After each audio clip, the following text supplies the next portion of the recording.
श्रीमहामृत्युञ्जय स्तोत्रम्। रुद्रं पशुपतिं स्थाणुं नीलकण्ठमुमापतिं नमामि शिरसा देवं किं नो मृत्युः करिष्यति। नीलकण्ठं कालमूर्तिं कालज्ञं कालनाशनं नमामि शिरसा देवं किं नो मृत्युः करिष्यति। नीलकण्ठं विरूपाक्षं निर्मलं निलयप्रदं नमामि शिरसा देवं किं नो मृत्युः करिष्यति। वामदेवं महादेवं लोकनाथं जगद्गुरुं नमामि शिरसा देवं किं नो मृत्युः करिष्यति। देवदेवं जगन्नाथं देवेशं वृषभध्वजं नमामि शिरसा देवं किं नो मृत्युः करिष्यति। गंगाधरं महादेवं सर्वाभरणभूषितं नमामि शिरसा देवं किं नो मृत्युः करिष्यति। त्र्यक्षं चतुर्भुजं शान्तं जटामुकुटधारिणं नमामि शिरसा देवं किं नो मृत्युः करिष्यति।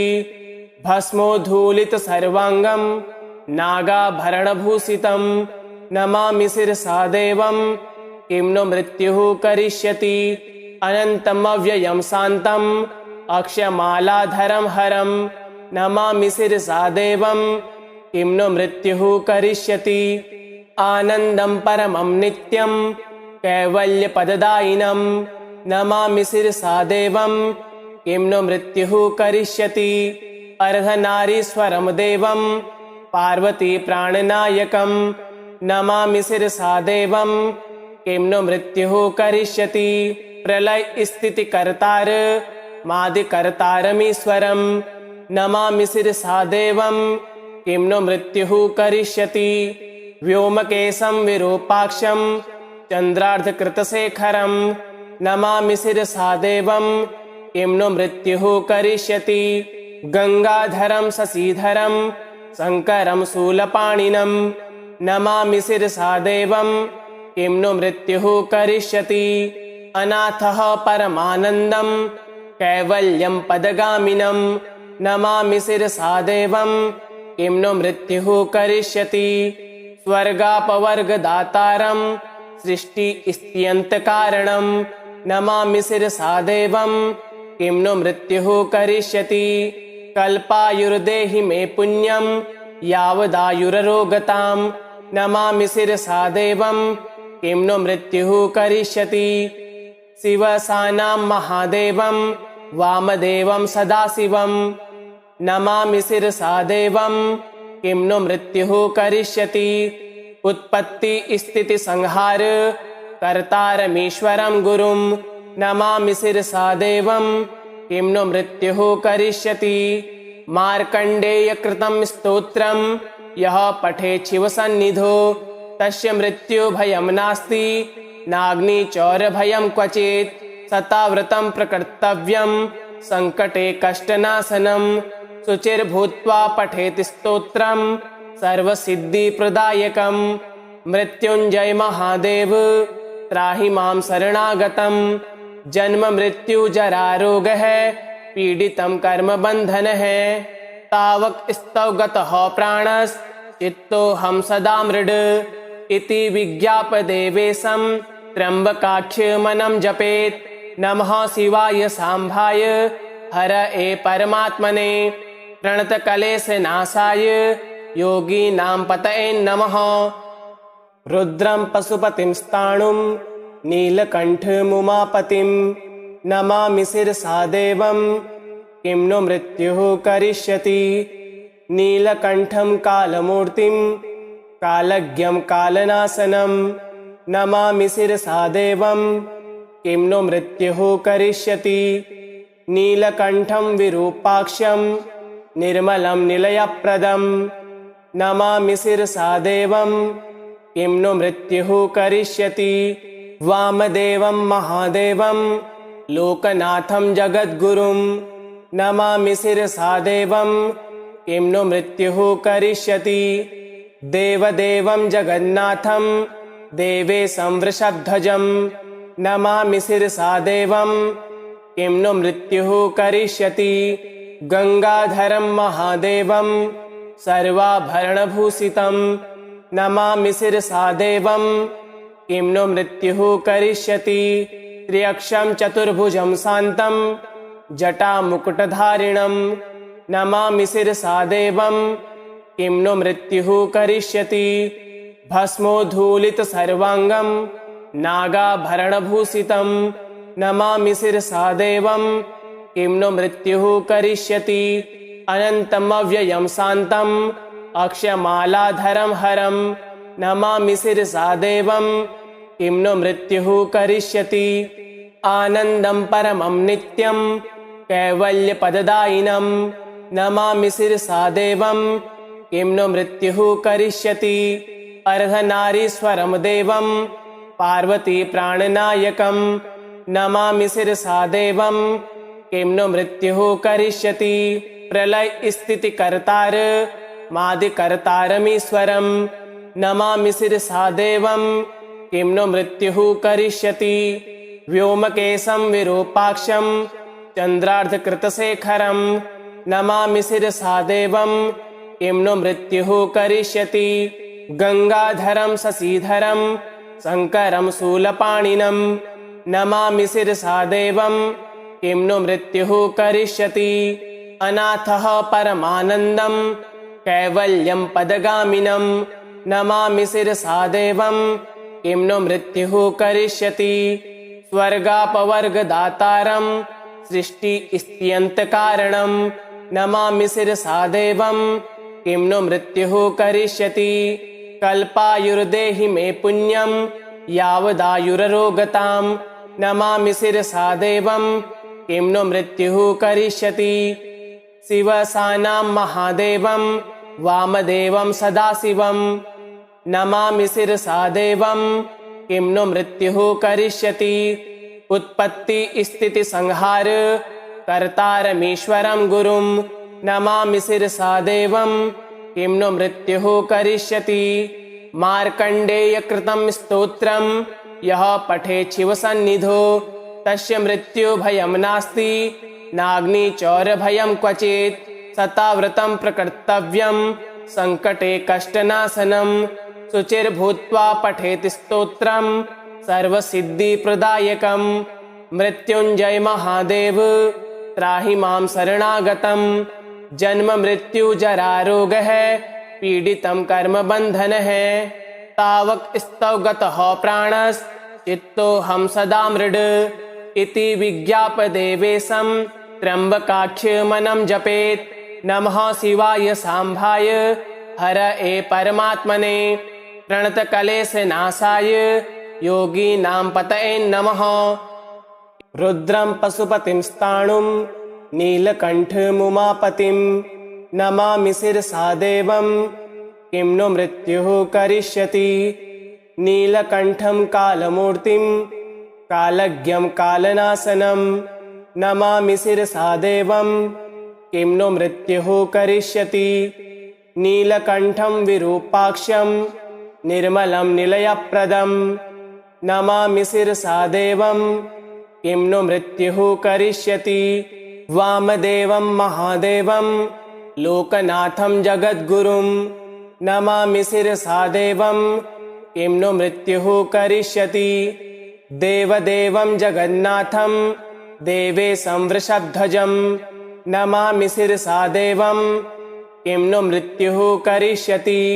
गंगाधरं महादेवं सर्वाभरणभूषितं नमामि शिरसा देवं किं नु मृत्युः करिष्यति। त्र्यक्षं चतुर्भुजं शान्तं जटामुकुटधारिणं नमामि शिरसा देवं किं नु मृत्युः करिष्यति। भस्मोद्धूलित सर्वांगं नागाभरणभूषितं नमामि शिरसा देवं किं नु मृत्युः करिष्यति। अनन्तमव्ययं शान्तं अक्षयमालाधरं हरं नमामि शिरसा देवं किं नु मृत्युः करिष्यति। आनन्दं परमं नित्यं कैवल्यपददायिनं नमामि शिरसा देवं किं नु मृत्युः करिष्यति।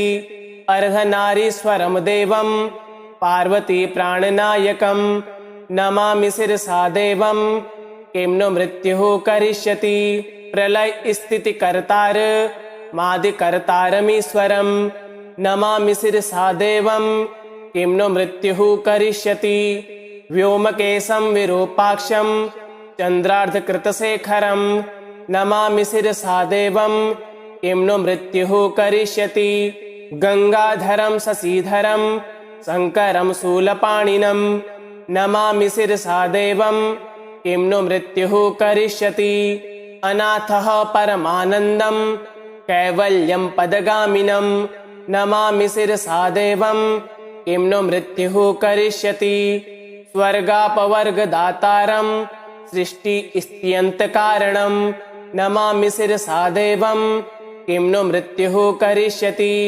कल्पायुर्देहि मे पुण्यं यावदायुररोगतां नमामि शिरसा देवं किं नु मृत्युः करिष्यति शिवसानां महादेवं वामदेवं सदाशिवं नमामि शिरसा देवं किं नु मृत्युः करिष्यति उत्पत्ति स्थिति संहार कर्तारमीश्वरं गुरुं नमामि शिरसा देवं किं नु मृत्युः करिष्यति मार्कण्डेयकृतं स्तोत्रं यः पठेत् शिवसन्निधौ तस्य मृत्युभयं नास्ति नाग्निचौरभयं क्वचित् शताव्रतं प्रकर्तव्यं सङ्कटे कष्टनाशनं शुचिर्भूत्वा पठेत् स्तोत्रं सर्वसिद्धिप्रदायकं मृत्युञ्जय महादेव त्राहि मां शरणागतं जन्म मृत्यु जरा रोगः पीडितं कर्मबन्धनः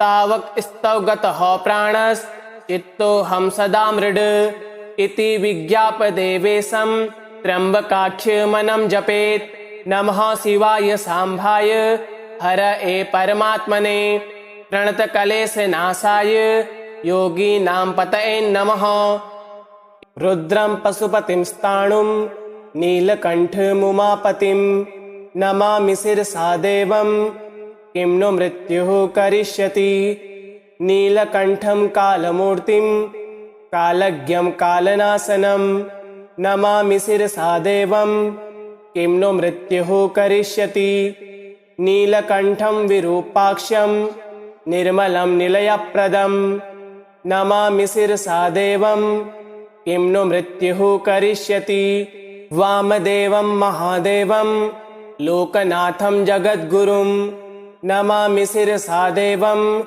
किं नु मृत्युः करिष्यति देवदेवं जगन्नाथं देवेशं वृषभध्वजं नमामि शिरसा देवं किं नु मृत्युः करिष्यति गंगाधरं महादेवं सर्वाभरणभूषितं नमामि शिरसा देवं किं नु मृत्युः करिष्यति त्र्यक्षं चतुर्भुजं शान्तं जटामुकुटधारिणं नमामि शिरसा देवं किं नु मृत्युः करिष्यति भस्मोद्धूलितसर्वाङ्गं नागाभरणभूषितं नमामि शिरसा देवं किं नु मृत्युः करिष्यति अनन्तमव्ययं शान्तं अक्षयमालाधरं हरं नमामि शिरसा देवं किं नु मृत्युः करिष्यति आनन्दं परमं नित्यं कैवल्यपददायिनं नमामि शिरसा देवं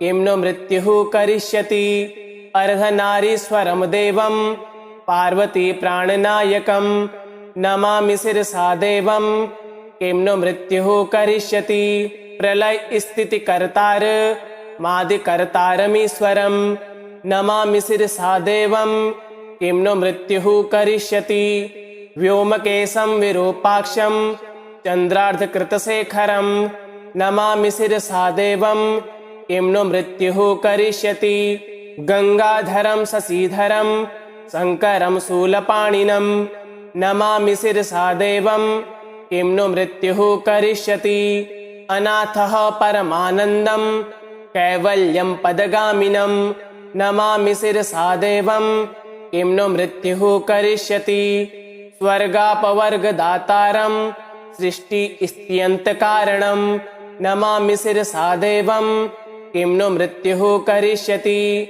कल्पायुर्देहि मे पुण्यं यावदायुररोगतां नमामि शिरसा देवं किं नु मृत्युः करिष्यति। शिवसानां महादेवं वामदेवं सदाशिवं नमामि शिरसा देवं किं नु मृत्युः करिष्यति।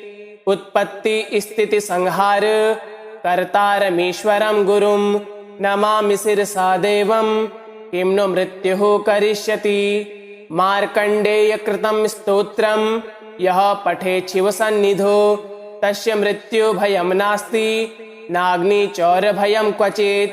शताव्रतं प्रकर्तव्यं संकटे कष्टनाशनं शुचिर्भूत्वा पठेत् स्तोत्रं सर्वसिद्धिप्रदायकं। मृत्युञ्जय महादेव त्राहि मां शरणागतं। जन्म मृत्यु जरा रोगः पीडितं कर्म बन्धनः। तावक स्तव गतः प्राणश्चित्तोऽहं सदा मृड इति विज्ञापदेवेशं त्र्यम्बकाख्यमनं जपेत्। नमः शिवाय सांभाय हरये परमात्मने प्रणतकलेशनाशाय योगीनां पतये नमः। रुद्रं पशुपतिं स्थाणुं नीलकण्ठमुमापतिं नमामि शिरसा देवं किं नु मृत्युः करिष्यति। नीलकण्ठं कालमूर्तिं कालज्ञं कालनाशनं नमामि शिरसा देवं किं नु मृत्युः करिष्यति। नीलकण्ठं विरूपाक्षं निर्मलं निलयप्रदं नमामि शिरसा देवं किं नु मृत्युः करिष्यति। वामदेवं महादेवं लोकनाथं जगद्गुरुं नमामि शिरसा देवं किं नु मृत्युः करिष्यति। देवदेवं जगन्नाथं देवेशं वृषभध्वजं नमामि शिरसा देवं किं नु मृत्युः करिष्यति। गंगाधरं महादेवं सर्वाभरणभूषितं नमामि शिरसा देवं किं नु मृत्युः करिष्यति। त्र्यक्षं चतुर्भुजं शान्तं जटामुकुटधारिणं नमामि शिरसा देवं किं नु मृत्युः करिष्यति। भस्मोद्धूलितसर्वाङ्गं नागाभरणभूषितं नमामि शिरसा देवं किं नु मृत्युः करिष्यति।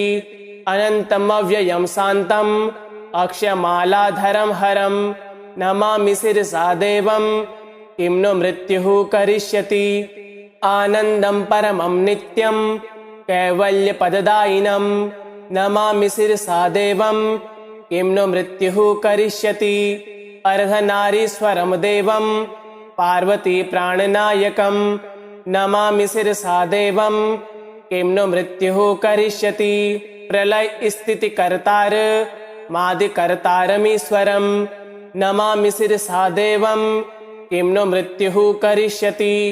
व्योमकेशं विरूपाक्षं चन्द्रार्धकृतशेखरं नमामि शिरसा देवं किं नु मृत्युः करिष्यति। गंगाधरं शशिधरं शङ्करं शूलपाणिनं नमामि शिरसा देवं किं नु मृत्युः करिष्यति। अनाथः परमानन्दं कैवल्यं पदगामिनं नमामि शिरसा देवं किं नु मृत्युः करिष्यति। स्वर्गापवर्गदातारं सृष्टिस्थित्यन्तकारणं नमामि शिरसा देवं किं नु मृत्युः करिष्यति। कल्पायुर्देहि मे पुण्यं यावदायुररोगतां नमामि शिरसा देवं किं नु मृत्युः करिष्यति। शिवसानां महादेवं वामदेवं सदाशिवं नमामि शिरसा देवं किं नु मृत्युः करिष्यति। उत्पत्ति स्थिति संहार कर्तारमीश्वरं गुरुं नमामि शिरसा देवं किं नु मृत्युः करिष्यति। मार्कण्डेय कृतं स्तोत्रं यः पठेत् शिवसन्निधौ तस्य मृत्युभयं नास्ति नाग्निचौरभयं क्वचित्।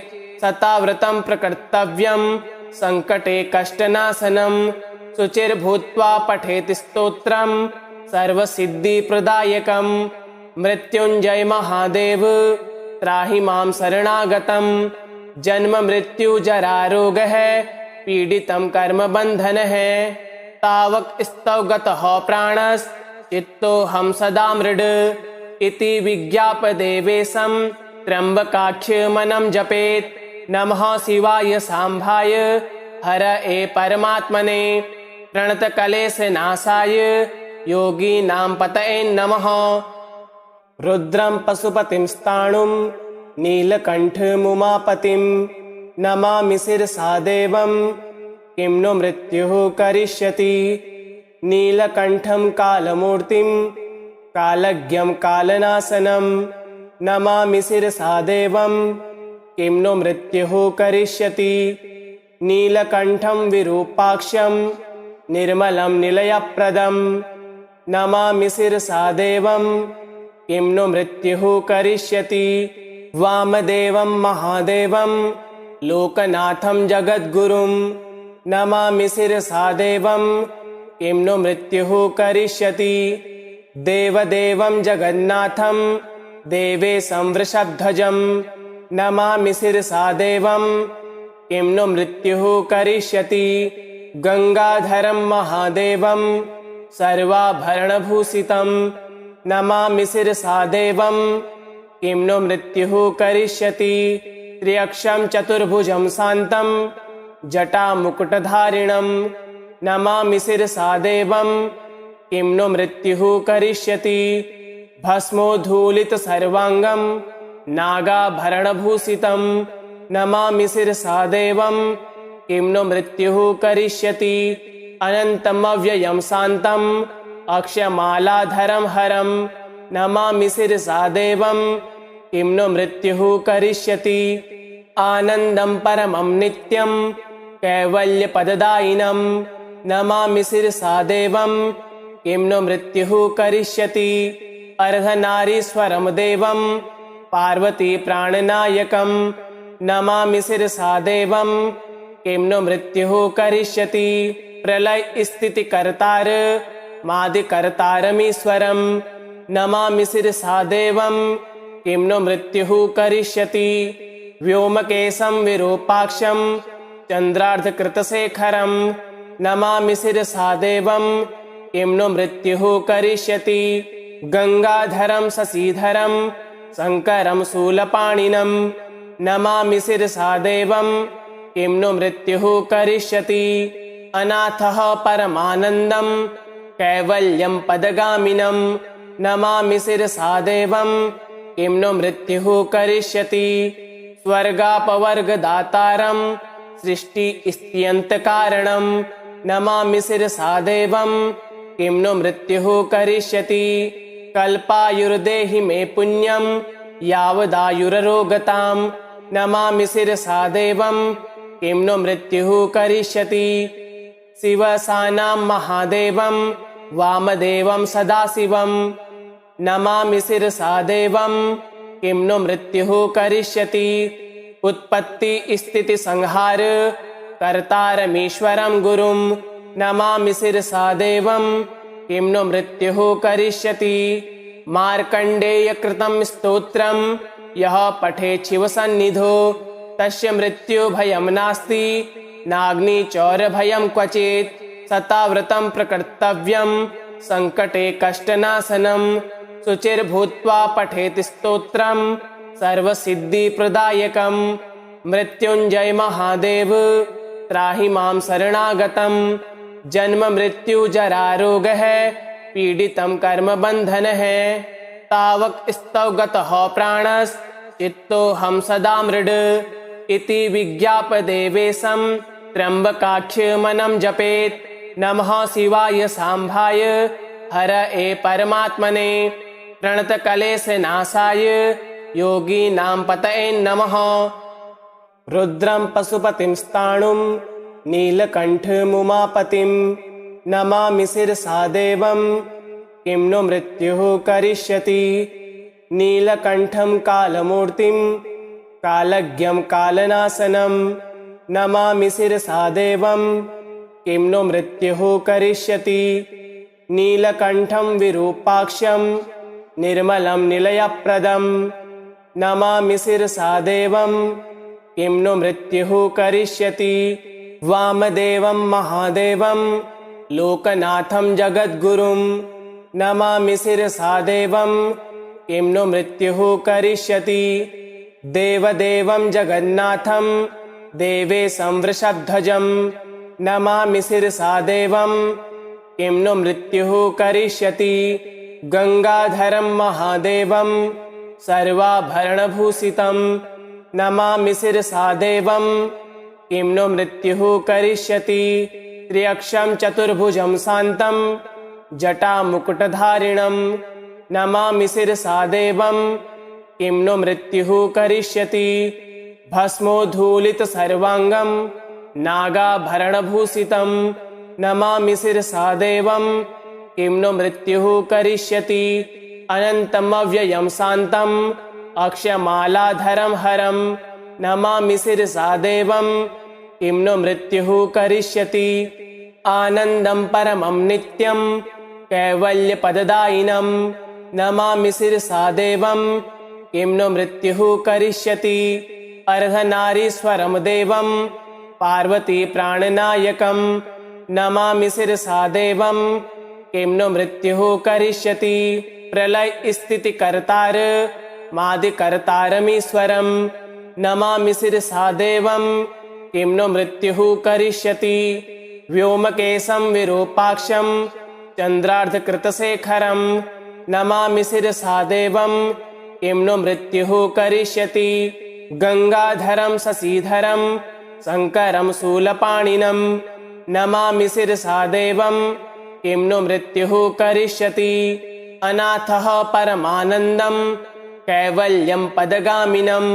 नमामि शिरसा देवं किं नु मृत्युः करिष्यति स्वर्गापवर्गदातारं सृष्टिस्थित्यन्तकारणं नमामि शिरसा देवं किं नु मृत्युः करिष्यति कल्पायुर्देहि मे पुण्यं यावदायुररोगतां नमामि शिरसा देवं किं नु मृत्युः करिष्यति शिवसानां महादेवं वामदेवं सदाशिवं नमामि शिरसा देवं किं नु मृत्युः करिष्यति उत्पत्ति स्थिति संहार कर्तारमीश्वरं गुरुं नमामि शिरसा देवं किं नु मृत्युः करिष्यति मार्कण्डेयकृतं स्तोत्रं यः पठेत् शिवसन्निधौ तस्य मृत्युभयं नास्ति नाग्निचौरभयं क्वचित् शताव्रतं प्रकर्तव्यं संकटे कष्टनाशनं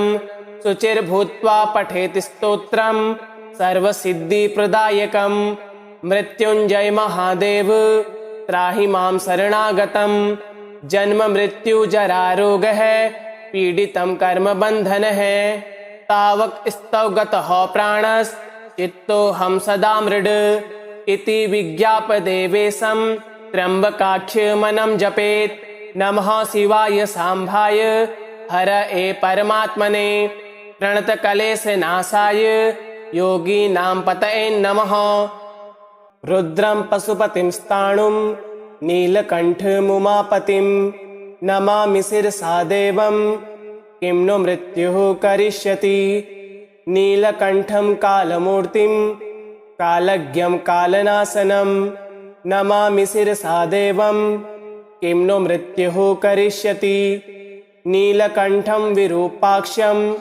निर्मलं निलयप्रदं नमामि शिरसा देवं किं नु मृत्युः करिष्यति वामदेवं महादेवं लोकनाथं जगद्गुरुं नमामि शिरसा देवं किं नु मृत्युः करिष्यति देवदेवं जगन्नाथं देवेशं वृषध्वजं नमामि शिरसा देवं किं नु मृत्युः करिष्यति गंगाधरं महादेवं सर्वाभरणभूषितं नमामि शिरसा देवं किं नु मृत्युः करिष्यति त्र्यक्षं चतुर्भुजं शान्तं जटामुकुटधारिणं नमामि शिरसा देवं किं नु मृत्युः करिष्यति भस्मोद्धूलितसर्वाङ्गं नागाभरणभूषितं नमामि शिरसा देवं किं नो मृत्युः करिष्यति अनन्तमव्ययं शान्तम् अक्षयमालाधरं हरं नमामि शिरसा देवं किं नो मृत्युः करिष्यति आनन्दं परमं नित्यं कैवल्यपददायिनं नमामि शिरसा देवं किं नो मृत्युः करिष्यति अर्धनारीश्वरं देवं पार्वती प्राणनायकं नमामि शिरसा देवं किं नो मृत्युः करिष्यति प्रलय स्थितिकर्तार मादिकर्तारमीश्वरं नमामि शिरसा देवं किं नो मृत्युः करिष्यति व्योमकेशं विरूपाक्षं चन्द्रार्धकृतशेखरं नमामि शिरसा देवं किं नो मृत्युः करिष्यति गंगाधरं शशिधरं शङ्करं शूलपाणिनं नमामि शिरसा देवं किं नो मृत्युः करिष्यति अनाथः परमानन्दं कैवल्यं पदगामिनं नमामि शिरसा देवं किं नो मृत्युः करिष्यति स्वर्गापवर्गदातारं सृष्टिस्थित्यन्तकारणं नमामि शिरसा देवं किं नो मृत्युः करिष्यति कल्पायुर्देहि मे पुण्यं यावदायुररोगतां नमामि शिरसा देवं किं नो मृत्युः करिष्यति शिवसानां महादेवं वामदेवं सदाशिवं नमामि शिरसा देवं किं नो मृत्युः करिष्यति उत्पत्ति स्थिति संहार कर्तारमीश्वरं गुरुं नमामि शिरसा देवं किं नो मृत्युः करिष्यति मार्कण्डेयकृतं स्तोत्रं यः पठेत् शिवसन्निधौ तस्य मृत्युभयं नास्ति नाग्निचौरभयं क्वचित् शताव्रतं प्रकर्तव्यं संकटे कष्टनाशनं शुचिर्भूत्वा पठेत् स्तोत्रं सर्वसिद्धिप्रदायकं मृत्युञ्जय महादेव त्राहि मां शरणागतं जन्म मृत्यु जरा रोगः पीडितं कर्मबन्धन है तावक स्तव गतः प्राणश्चित्तोऽहं सदा मृड इति विज्ञापदेवेशं त्र्यम्बकाख्यमनं जपेत् नमः शिवाय सांभाय हर ए परमात्मने प्रणतकलेशनाशाय योगीनां पतये नमः रुद्रं पशुपतिं स्थाणुं नीलकण्ठमुमापतिं नमामि शिरसा देवं किं नो मृत्युः करिष्यति नीलकण्ठं कालमूर्तिं कालज्ञं कालनाशनं नमामि शिरसा देवं किं नो मृत्युः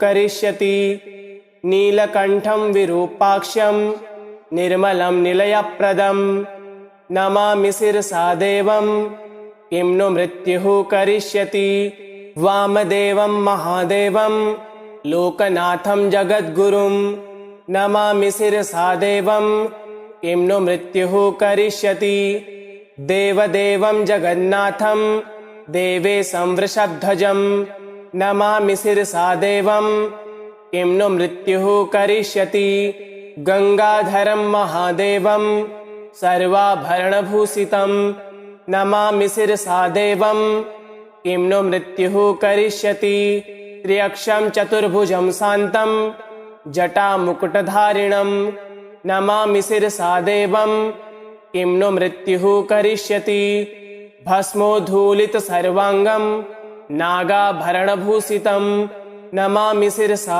देवं किं नो मृत्युः करिष्यति अनन्तमव्ययं शान्तम् अक्षयमालाधरं हरं नमामि शिरसा देवं किं नो मृत्युः करिष्यति आनन्दं परमं नित्यं कैवल्यपददायिनं नमामि शिरसा देवं किं नो मृत्युः करिष्यति अर्धनारीश्वरं देवं पार्वती प्राणनायकं नमामि शिरसा देवं किं नो मृत्युः करिष्यति प्रलय स्थितिकर्तार मादिकर्तारमीश्वरं नमामि शिरसा देवं किं नो मृत्युः करिष्यति व्योमकेशं विरूपाक्षं चन्द्रार्धकृतशेखरं नमामि शिरसा देवं किं नो मृत्युः करिष्यति गंगाधरं शशिधरं शङ्करं शूलपाणिनं नमामि शिरसा देवं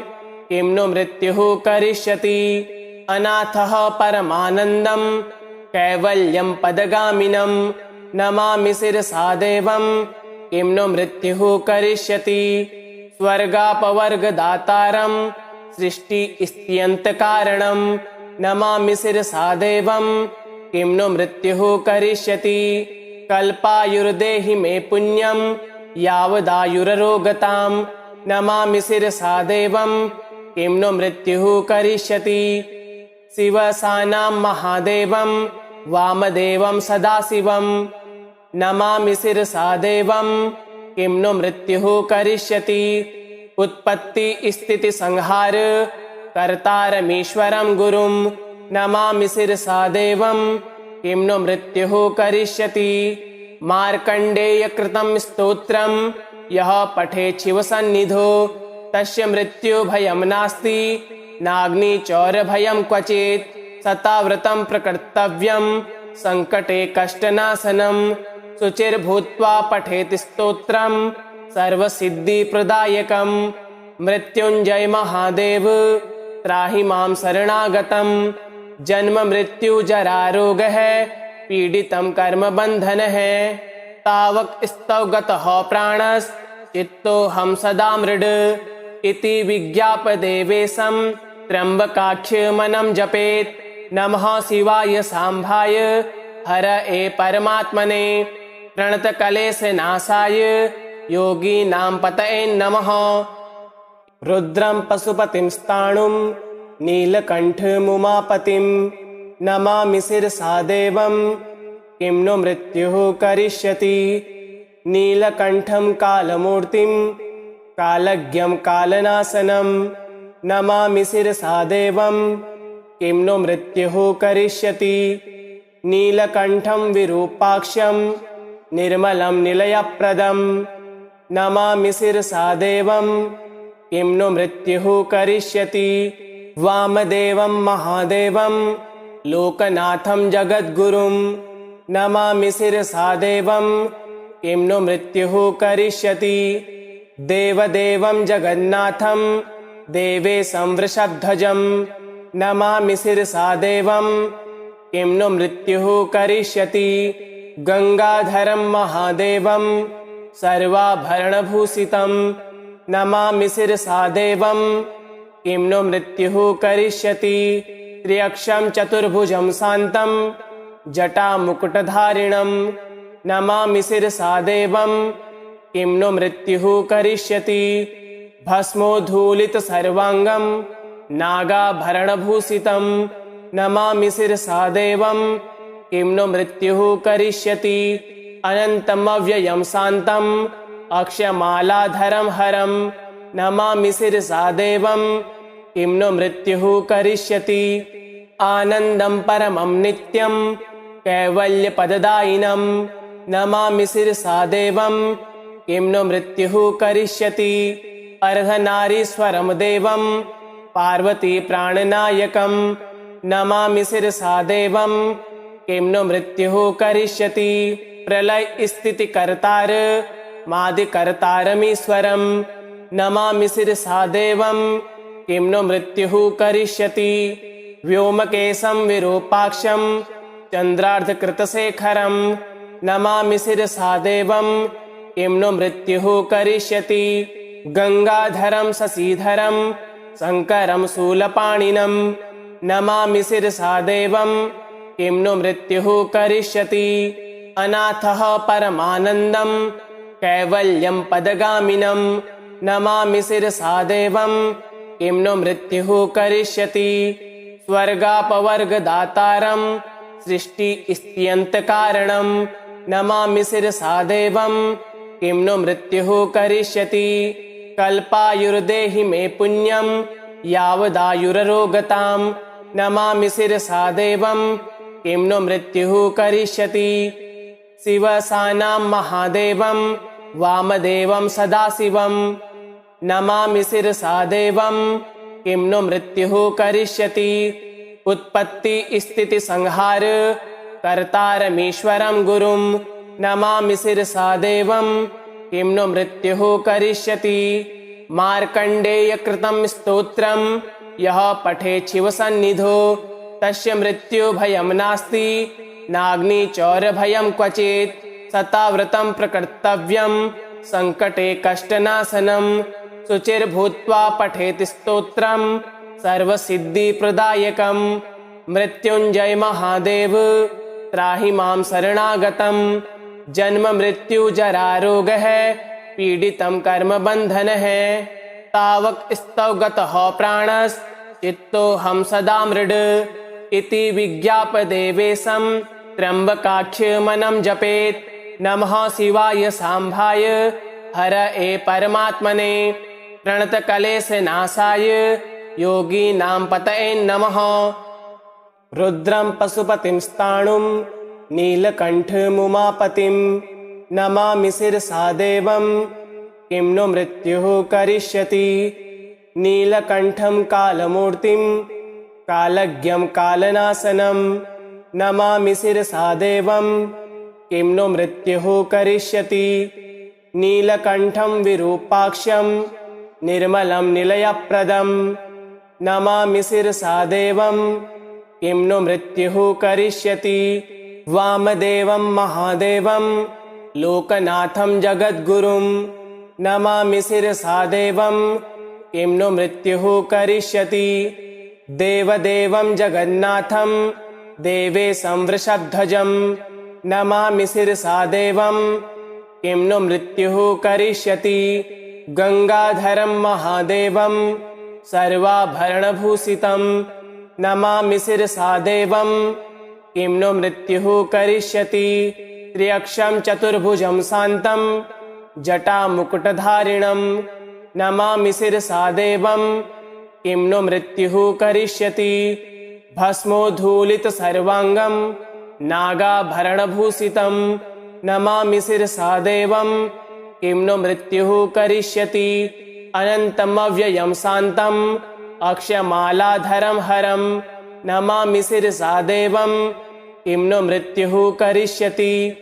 आनन्दं परमं नित्यं कैवल्यपददायिनं नमामि शिरसा देवं किं नो मृत्युः करिष्यति। अर्धनारीश्वरं देवं पार्वती प्राणनायकं नमामि शिरसा देवं किं नो मृत्युः करिष्यति। प्रलय स्थितिकर्तार मादिकर्तारमीश्वरं नमामि शिरसा देवं किं नो मृत्युः करिष्यति। व्योमकेशं विरूपाक्षं चन्द्रार्धकृतशेखरं नमामि शिरसा देवं किं नो मृत्युः करिष्यति। गंगाधरं शशिधरं शङ्करं शूलपाणिनं नमामि शिरसा देवं किं नो मृत्युः करिष्यति। अनाथः परमानन्दं कैवल्यं पदगामिनं नमामि शिरसा देवं किं नो मृत्युः करिष्यति। स्वर्गापवर्गदातारं सृष्टिस्थित्यन्तकारणं नमामि शिरसा देवं किं नो मृत्युः करिष्यति। कल्पायुर्देहि मे पुण्यं यावदायुररोगतां नमामि शिरसा देवं किं नो मृत्युः करिष्यति। शिवसानां महादेवं वामदेवं सदाशिवं नमामि शिरसा देवं किं नो मृत्युः करिष्यति। उत्पत्ति स्थिति संहार कर्तारमीश्वरं गुरुं नमामि शिरसा देवं किं नो मृत्युः करिष्यति। मार्कण्डेय कृतं स्तोत्रं यः पठेत् शिवसन्निधौ तस्य मृत्युभयं नास्ति नाग्निचौरभयं क्वचित्। शताव्रतं प्रकर्तव्यं संकटे कष्टनाशनं शुचिर्भूत्वा पठेत् स्तोत्रं सर्वसिद्धिप्रदायकं। मृत्युञ्जय महादेव त्राहि मां शरणागतं। जन्म मृत्यु जरा रोगः पीडितं कर्मबन्धनः। तावक स्तव गतः प्राणश्चित्तोऽहं सदा मृड इति विज्ञापदेवेशं त्र्यम्बकाख्यमनं जपेत्। नमः शिवाय सांभाय हरये परमात्मने प्रणतकलेशनाशाय योगीनां पतये नमः। इति श्री महामृत्युंजय स्तोत्रम संपूर्णम्।